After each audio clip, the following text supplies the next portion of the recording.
Muy buenos días, estimado Juan. Te agradecemos mucho tu tiempo, tu presencia y el análisis para esta entrevista. ¿Nos permites para empezar unas preguntas de reconocimiento? Claro. Nombre completo. Juan Carlos Monedero. ¿A qué se dedica? Soy profesor de Ciencia Política en la Universidad Complutense de Madrid y presidente del Instituto República y Democracia. ¿Dónde, cuándo nace usted? En Madrid, en 1963, en una mañana despejada. ¿Y qué hace en México? Pues estamos presentando la revista Red Transformación. El mundo ahora mismo es como una enorme red y a veces se tensiona en diferentes lugares y todos los nódulos se concentran allá donde esa tensión se aplica. Hoy la democracia está aplicando la tensión en México y de alguna manera, como en otros momentos, otros países se han convertido en un faro de solución de problemas y también de espejo de los desafíos. Hoy México está en ese espacio y como una red internacional de apoyar la democracia entendemos que hay que hacer un esfuerzo apoyando este proceso ahora mismo, aquí y ahora. Y ahora esa red de transformación de la izquierda se ha profundizado en una segunda oleada que en el caso de México está representada por Andrés Manuel López Obrador.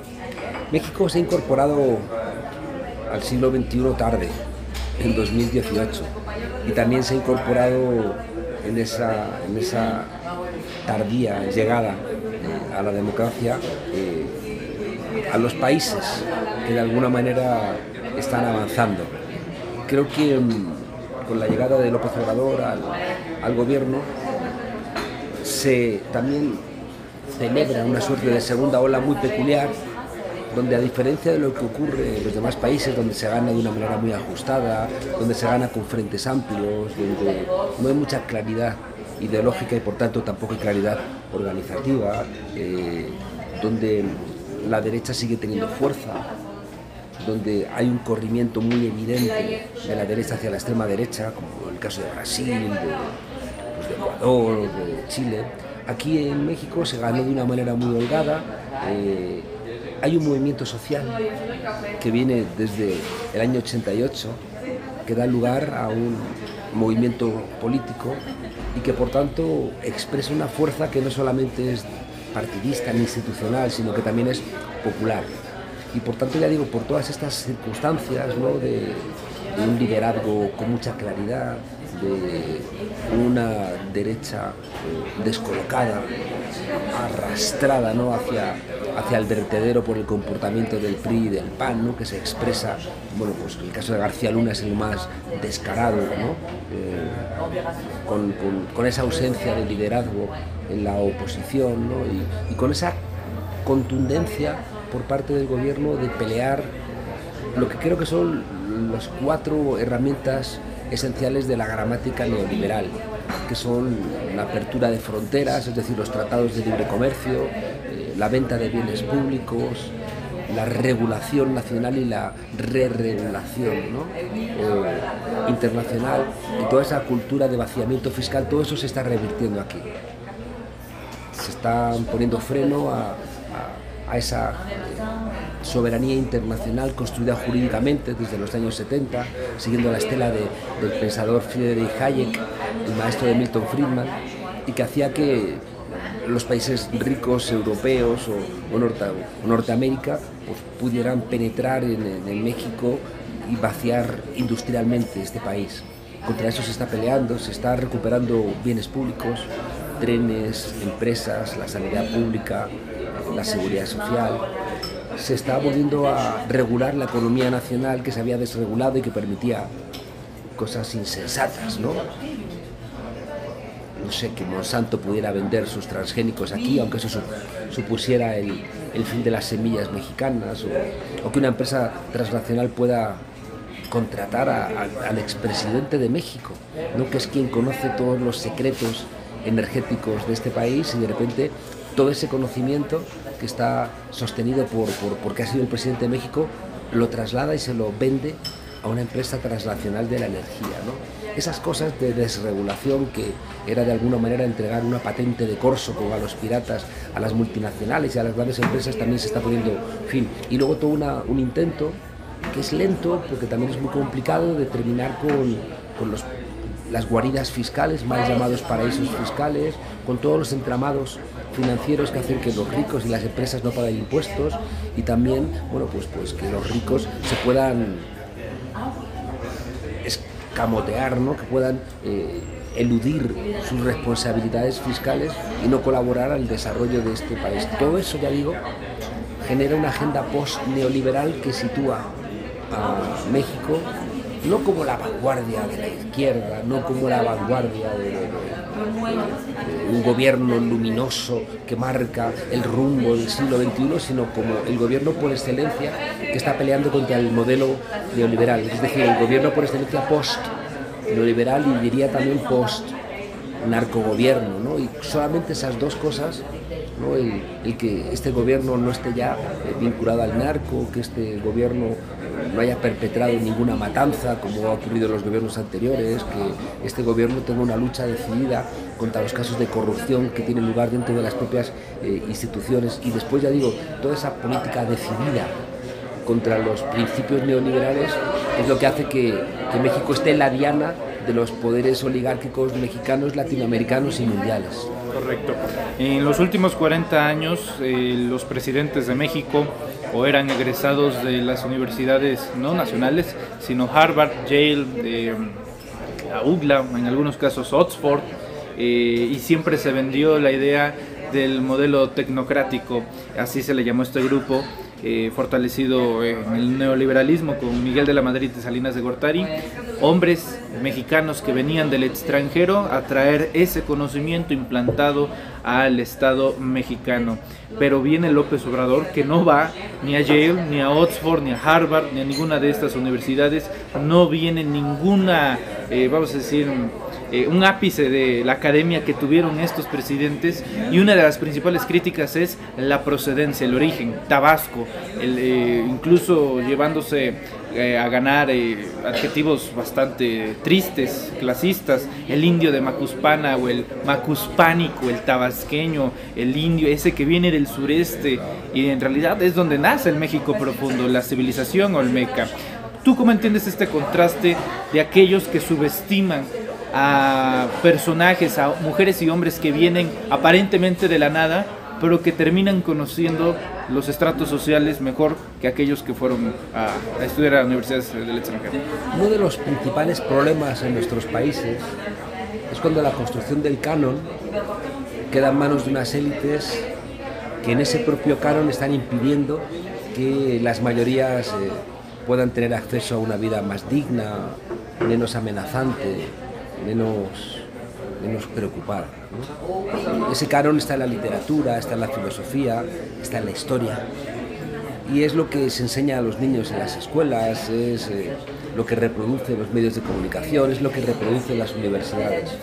Hay un canon en México terrible, donde personajes como Octavio Paz, ¿no?, contribuyeron mucho a repetirlo, donde había un mexicano condenado por una suerte de maldición a ser flojo, a perder siempre, a necesitar de alguien de fuera que te viniera a solventar los problemas, ¿no? Y las élites mexicanas, muy acorde con ese canon, muy cómodamente instaladas en ese canon de desprecio a la propia mexicanidad, pues se formaban fuera como una manera de decir: mirad, somos mejor que vosotros, ¿no? Que es, ya digo, un problema que afecta a México y a todo el continente latinoamericano, salvo algunos ejemplos donde han reclamado, ¿no?, su propia dignidad. Y por eso Cuba, te parezca mejor o te parezca peor el régimen cubano, ha sido un ejemplo de dignidad latinoamericana, porque no ha permitido que ese canon, ¿no?, que se construye desde las élites, ¿no?, y que hace que el norte parezca mejor que tu propio país, fue rechazado, y se construyó una idea nacional sobre la base de Martí, ¿no?, y otros héroes cubanos o latinoamericanos. Bueno, pues les permiten también un reconocimiento de sí mismos que les blinda frente a estas invasiones. Las élites mexicanas han sido muy amigas de subordinarse a Europa o a Estados Unidos, ¿no? Quizá me atrevería a decir que la subordinación a Europa era un poco más luminosa, porque era más cultural, era también bárbara y era también colonial. Pero el otro día veía en Costa Rica, en San José, un teatro de la ópera construido en el siglo XIX, absolutamente desmesurado, absurdo, propio de unas élites que no entendían las necesidades de su país, pero bueno, por lo menos, ¿no? Dejaban ahí un teatro de la ópera que ahora, ¿no?, es un museo del cual puede disfrutar el pueblo, pero con la quinta flota y con los marines y con los McDonald's no parece que haya una cultura demasiado luminosa. El presidente López Obrador es una persona que ha estudiado la historia y que le tiene mucho respeto a la historia. Y creo que está contribuyendo a construir un canon alternativo a ese de las élites, a ese heredado, donde México, ya digo, tenía una condición subalterna. Y cuando de repente el presidente López Obrador resucita, ¿no?, a Benito Juárez, resucita a Zapata, resucita a Madero, a Lázaro Cárdenas, ¿no? Está resucitando un México que había quedado oculto por el canon oligárquico. Y los mexicanos y las mexicanas tienen ahora la posibilidad de mirarse en un espejo un poco más digno, ¿no?, un poco más acorde con las necesidades del presente, porque en todo ese canon que recupera López Obrador están los que anticiparon nuestra rabia, en este caso la rabia de ustedes, ¿no?, la gente que dijo no a los poderosos, la gente que puso el cuerpo para frenar todos esos elementos culturales que paralizaban al mexicano y que lo condenaban a una resignación, que es lo que digo que es la idea central de un personaje como Octavio Paz, ¿no? Los mexicanos estamos condenados a perder, a estar subordinados, a fracasar, por tanto no se esfuercen ustedes porque no se puede hacer nada, ¿no? Esa maldición malinchista creo que ha hecho mucho daño a este país, y ahora con López Obrador se demuestra que este país puede convertirse en un faro donde otros países de América Latina están mirando cómo se puede hacer para superar, ya digo, ese momento neoliberal, ¿no? Y hay un cambio y las élites, claro, ¿qué hacen, no? Las élites lo que están intentando plantear es que invadan otra vez los Estados Unidos el norte porque este es un país fallido, ¿no? Claro. Ahora que mencionabas al general Lázaro Cárdenas llegó en algún momento a decir que Tabasco era el laboratorio de la revolución. Décadas después, ahora con López Obrador en la presidencia, pero también como opositor, llega a declarar, haciendo eco de esta misma frase, que Tabasco es el laboratorio ahora de la transformación. En base a eso, me gustaría que me dieras tu opinión. ¿Qué opinas?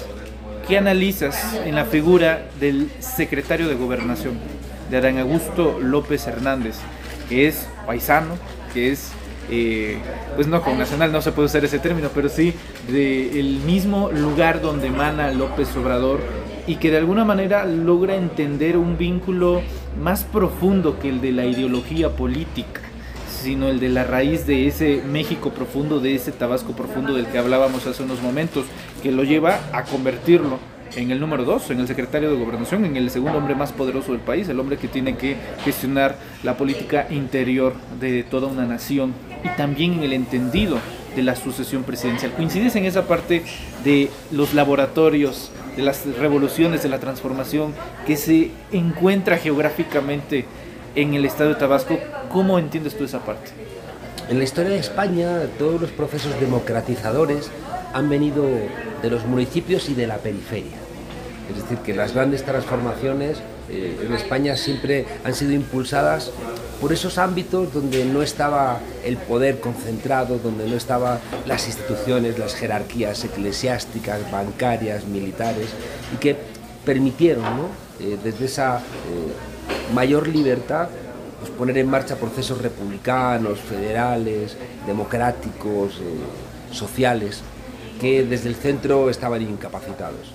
Tengo la sensación de que aquí ocurre algo similar con Tabasco, ¿no? Es decir, que es un territorio que para las élites es algo ajeno, ¿no?, donde desde su perspectiva nunca mandarían, ¿no?, a sus hijos a estudiar a Tabasco porque los quieren mandar, ¿no?, a Estados Unidos, y de alguna manera los están enajenando de la realidad profunda de México, porque si quieres conocer México tienes que irte a lugares como Tabasco, donde, como bien planteabas, está la cultura que todavía está en las raíces y en los intersticios de este pueblo, ¿no?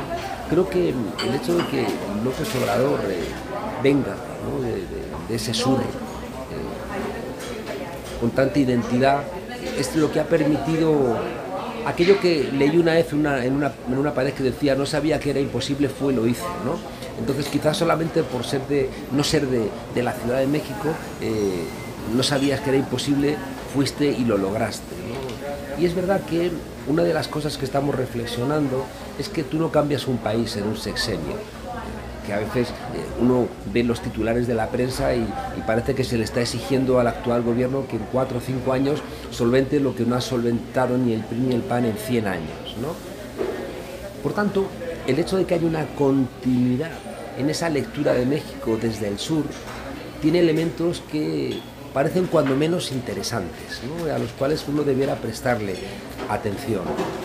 Creo que si necesitas estar fuera, ¿no?, de las inercias capitalinas, si necesitas estar fuera de esas herencias seculares, de ese México condenado y que está escondido precisamente en este entorno de la capital, y necesitas venir de fuera, de esas periferias, ¿no?, para romperlo, ¿no? Igual de Tabasco, a lo mejor de Chihuahua, ¿no? Es decir, de lugares donde la propia necesidad construyó una lectura y una mirada diferente. En ese sentido es evidente que el presidente López Obrador ha descargado una parte esencial de la gestión del país en el secretario de Gobernación, ¿no?, en Adán Augusto López, que es realmente quien está llevando el país. El presidente está muy centrado lo ha dicho él, en determinadas obras que él cree que tienen que ser quienes marquen una suerte de puntal, de camino, ¿no?, para los siguientes sexenios. Ahí está la refinería, el Tren Maya, el aeropuerto, ¿no?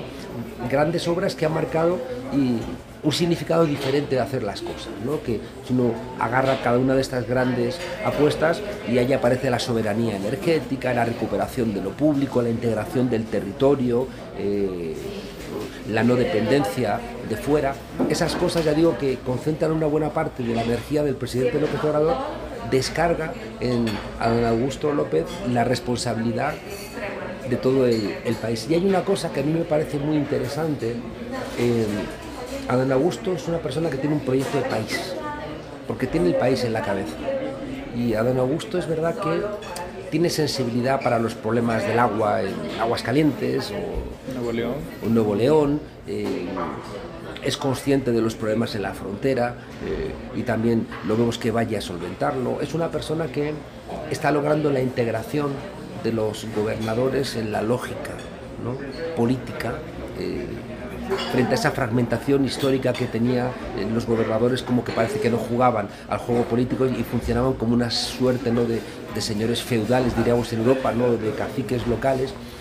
Adán Augusto ha entendido, ¿no?, la necesidad de integrar, ¿no?, a los gobernadores en la gestión general. Adán Augusto es una persona que es consciente, ¿no?, del papel del ejército. No olvidemos que si llega a estar gobernando en vez de Joe Biden, Donald Trump en Estados Unidos, hay un golpe de Estado en Brasil. Es decir, que los bolsonaristas estaban a la puerta de los cuarteles diciendo: intervengan, intervengan, intervengan. Ahora mismo hemos escuchado a Evo Morales mandar una alerta de que la derecha boliviana está tocando la puerta de los cuarteles para que intervengan. Ahora mismo hay un golpe de Estado en Perú donde los militares están sosteniendo un gobierno ilegítimo. Es decir, es bueno que el ejército esté con la democracia en México. Eso no significa que de la noche a la mañana el ejército se convierta en un ejército virtuoso, como si no tuviera detrás a responsables como García Luna, ¿no?, pervirtiendo una parte, ¿no?, de la oficialidad del ejército. Bueno, creo que Adán Augusto López también es consciente de ese desafío que implica el ejército desplegado en las calles, con problemas a los cuales hay que dar respuesta inmediata, como cuando el otro día en Tamaulipas dispararon, ¿no?, de una manera brutal contra un carro, matando, ¿no?, a unos cuantos jóvenes, y hay una respuesta inmediata y son detenidos esos soldados, una cosa que sería impensable, ¿no?, en otro gobierno. Creo que Adán Augusto tiene también en la cabeza la potencialidad y también los riesgos, ¿no?, de lo que implica. Y luego hay una cosa que para mí me parece que es muy relevante, y no sé si es una idiosincrasia tabasqueña, ¿no?, pero Adán Augusto es una persona enormemente dialogante, es una persona que le he visto con capacidad de integrar. el gran riesgo que yo veo en la encuesta, que es un experimento democrático muy interesante, sobre todo en un país que viene del dedazo, es que, como ocurre en todos los procesos de primarias, salen rasguñadas, ¿no?, las diferentes partes. Y un partido en una localidad que tenía una convivencia pacífica y que solamente trabajaban políticamente frente a los adversarios políticos, de repente en los procesos internos de encuestas o de primarias la pelea es dentro del propio partido, y eso genera fricciones y genera dolores y daños, ¿no? Entonces hay que manejarlo con mucha inteligencia. Por eso vengo diciendo que el que gane no lo puede ganar todo y los que pierdan no lo pueden perder todo y marcharse, ¿no? Porque el momento de transición de López Obrador va a ser un momento de debilidad que va a intentar utilizar la derecha para dar un zarpazo, ¿no? Porque la derecha nunca ha aceptado haber perdido las elecciones, y como ocurre en España y en otros países, cuando la derecha pierde, cree que los gobiernos de izquierda son ilegítimos, ¿no? Bueno, creo que para solventar que la encuesta no se traduzca en 5 fracciones, ¿no?, que se odien entre sí, que hagan cierto eso que decía Giulio Andreotti, de que hay amigos del alma, grandes amigos, amigos conocidos, enemigos, acérrimos enemigos irreconciliables y compañeros de partido, ¿no? Entonces, para evitar que Morena se dinamite internamente, hace falta mucho diálogo, hace falta piso parejo, hace falta una condición dialogante. Y ya digo que no sé si porque no conozco tanto el país, ¿no?, para saber si realmente el tabasqueño es, por su idiosincrasia, más dialogante o más amigo de la charla o más cotidiano, más abierto, pero sí que es verdad que he identificado una voluntad de diálogo que creo que es buena, ¿no? Y me he encontrado con que Adán Augusto es una persona que está colaborando para que las llamadas corcholatas dialoguen, ¿no? Incluso siendo él una corcholata. Claro, pero por eso digo que es una persona que creo que no tiene un proyecto personal, sino un proyecto de país. Entonces, una de las cosas que he visto, ¿no?, durante todo este tiempo es que muchas de las cosas que hace Adán Augusto López no son para mejorar su candidatura, sino para mejorar el proceso colectivo que afecta a todas las corcholatas. Y eso implica una generosidad que es buena para un país, ¿no? Y con esto no quiero decir que Adán Augusto sea el candidato mejor que los demás candidatos, ¿no?, porque incluso a él le enfadaría, ¿no?, que eso se planteara así, ¿no? Yo creo que Claudia Sheinbaum es una enorme candidata, ¿no?, y que ha demostrado una gestión de la ciudad estupenda, ¿no? Creo que Marcelo Ebrard ha contribuido a devolver una parte de la dignidad, ¿no?, de México en el mundo. Creo que Monreal es una persona con una enorme capacidad también de gestión en contextos complicados.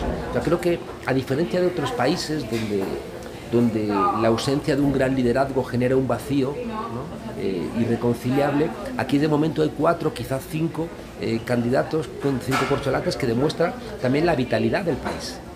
Es decir, si hubiera un vacío, o sea, lo que veríamos en el horizonte es, pues eso, negras nubes de tormenta. En cambio hay candidatos, y lo que hay que lograr es que esos candidatos, sea cual sea el resultado, todos lo acepten.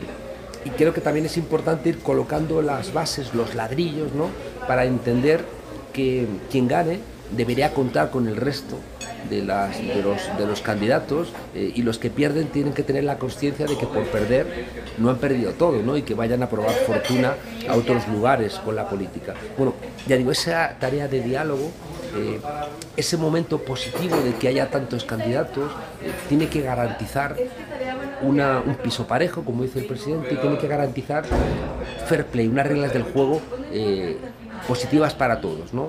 Y ahí es donde te decía, y perdón por haberme extendido tanto, ahí es donde decía que la figura de Adán Augusto, yo me he encontrado con que está más preocupado porque el proceso salga bien a que su propia candidatura salga bien. Y creo que eso es muy diferente, y eso en la política es muy virtuoso, y a mí personalmente me parece que es envidiable. Juan Carlos Monedero, yo te agradezco mucho tu tiempo, presencia y análisis para conversar. Te iba a pedir un pequeño mensaje para las y los mexicanos, tal vez una advertencia, una sugerencia para esa transición de la que hablas tú, va a ser que debilite el movimiento de López Obrador. ¿Qué mensaje dar al pueblo de México para cuando llegue el momento? Creo que estamos en un momento de crisis del modelo neoliberal. Y como decía Gramsci, los momentos de crisis son momentos donde lo viejo no termina de marcharse, lo nuevo no termina de llegar, y en ese interregno surgen los monstruos.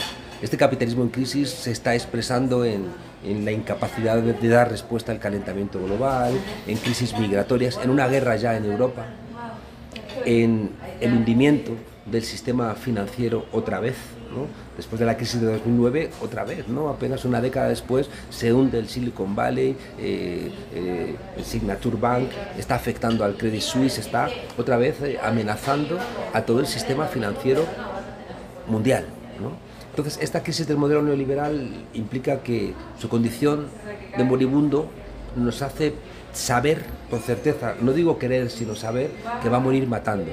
Y creo que eso que decía Gramsci en los años 30, de que cuando lo viejo no termina de marcharse y lo nuevo no termina de llegar, surgen los monstruos están aquí. Los monstruos son una derecha que es iliberal, una derecha que no acepta las reglas del juego, que utiliza los medios de comunicación para difundir bulos y mentiras porque se han convertido en empresas de medios de comunicación, que utiliza las instituciones propias de la ciudadanía de una manera particular, utiliza a los jueces para hacer persecuciones políticas ilegítimas y para conseguir en los tribunales lo que no consiguen en las urnas, utilizando instancias de Contraloría o de poder electoral, como por ejemplo estoy pensando en el Instituto Nacional Electoral, para conseguir ahí la oposición que no consiguen porque están desprestigiados los partidos políticos, en el caso de México el PRI y el PAN, pero en otros ocurriría con otros partidos, y también buscan en este tipo de instancias una palanca para intentar fracturar los gobiernos de cambio. En algunos lugares, como esa derecha que ya no cree en la democracia, que solo juega con las cartas marcadas, si puede, toca en la puerta del ejército para dar golpes de Estado, para desestabilizar, para amenazar, y que por tanto creo que no tenemos que ser ingenuos. Esta crisis del modelo neoliberal, esta condición moribunda, le va a llevar a morir pero matando. En Europa tenemos por vez primera una guerra en suelo europeo, después de más de medio siglo, donde parecía que se había desterrado la violencia en el continente europeo. No es verdad, y que por tanto cualquier monstruo puede regresar. La derecha mexicana va a utilizar el momento de la sustitución de López Obrador, que es un momento de debilidad porque es el líder que viene de un movimiento social, y la persona que le sustituya, sea quien sea, no tiene detrás el movimiento social que ha tenido desde el año 88 el presidente López Obrador, y por tanto va a ser más débil seguro.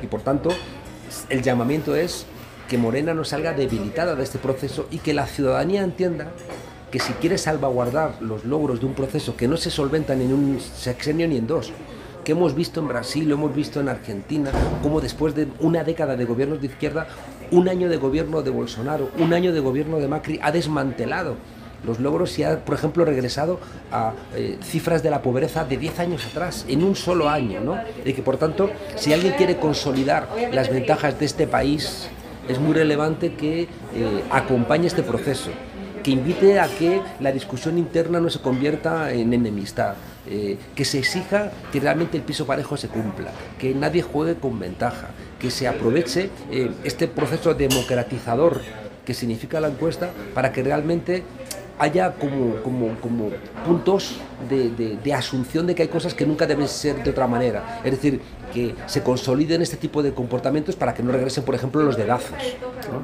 O sea, todos esos comportamientos reclaman una ciudadanía consciente. Y una cosa que yo he visto recorriendo el país, presentando la revista, es que el pueblo es todo menos pendejo, ¿no? Y que la gente ordinaria hay posibilidades extraordinarias. A mí me ha parecido espectacular poder estar contando estas cosas que te he contado a gente de sectores populares y que las entiende perfectamente, que igual no tiene los conceptos del neoliberalismo o el parlamentarismo, el presidencialismo, no las entiende, pero entiende perfectamente cómo vivía, cómo vive, quién cumple, quién no le cumple, cómo se articulan, lo entiende perfectamente, ¿no? Cuando le hablan en castellano, en español, o cuando le hablan en inglés, ¿no?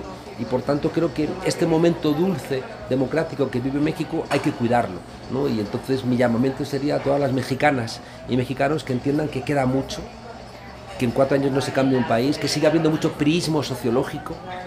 En México, igual que en España, hay mucho franquismo sociológico y que todavía queda mucho por pelear por el medio ambiente, por los derechos de las mujeres, contra la corrupción, contra un Estado que tiene inercias todavía muy fuertes, contra este control de los medios de comunicación, contra esas empresas que que quieren jugar en la cercanía de algún tipo de poder para obtener ventajas en vez de ser competitivas. Todo eso que queda pendiente implica que este pueblo tiene que comprometerse con lo avanzado y que por tanto le corresponde al pueblo garantizar que las reglas del juego sigan brindando soluciones virtuosas.